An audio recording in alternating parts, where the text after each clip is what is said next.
viewers and welcome to the another episode of SBS Healthify podcast.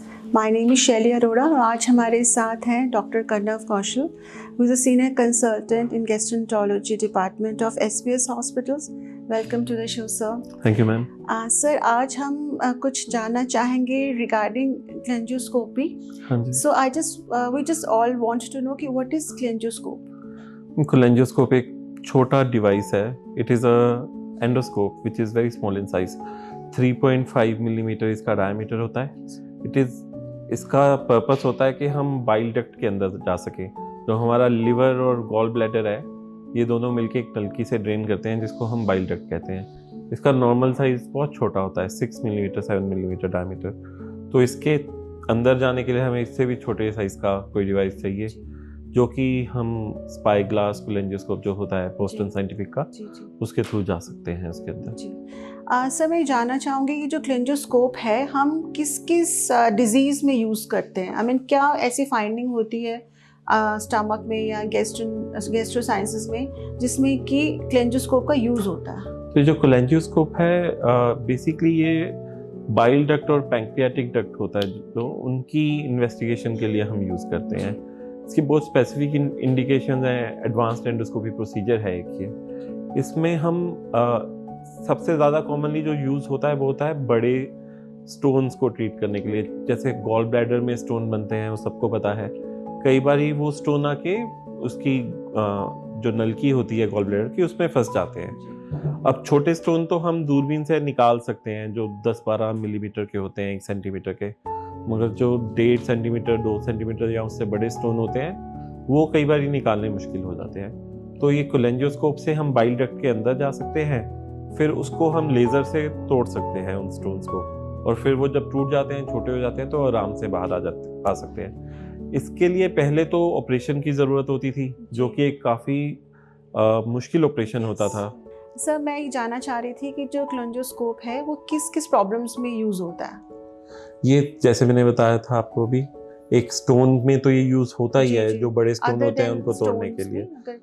उसके सिवा जैसे कई बारी सिकुड़न आ जाती है बाइल डक्ट में, उसका कारण पता नहीं चल पाता कि ये बिनाइन है या ये कोई और गहरी बीमारी है, जैसे कैंसर है. तो वो एक बहुत बड़ी कन्फ्यूजन रहती है, जिसके कारण आगे की ट्रीटमेंट डिले होती रहती है. अब इसके थ्रू हम जब बाइल डक्ट में जाते हैं तो हम उस एरिया को और अच्छी तरह देख लेते हैं, और अगर हमें चाहिए होता है तो डायरेक्टली हम वहाँ से सैंपल ले सकते हैं. तो इस प्रॉब्लम को डायग्नोज करने में कि इसका सही डायग्नोसिस क्या है, कारण क्या है सिकुड़न का, बाइल डक्ट जो छोटा हो गया है, फिर उसके बाद फर्दर क्या ट्रीटमेंट है, सर्जिकल ट्रीटमेंट कौन सी करनी चाहिए, उसमें हमारी हेल्प हो जाती है. उसके सिवा जैसे कई लोग जो बाहर से ERCP करवाते हैं या बाहर से स्टोन निकलवाते हैं, उनमें कई बार स्टेंट अंदर चला जाता है बाइल डक्ट के, वो इसमें हम पकड़ के निकाल सकते हैं इससे.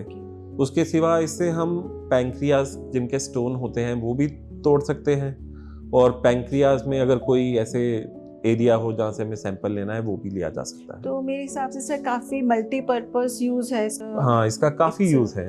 It's a modern technology for हाँ जी, any break any calcification if there is that. Sir, मैं जानना चाहूँगी कि जब ये प्रोसीजर होता है तो इसके लिए कोई लोकल एनेस्थीसिया देते हैं कि there is need of anaesthesia? हाँ, इसमें क्योंकि ये प्रोसीजर ऑलमोस्ट 1 से 1.5 घंटा चल जाता है, तो हम इसमें पेशेंट को सेडेट करते हैं.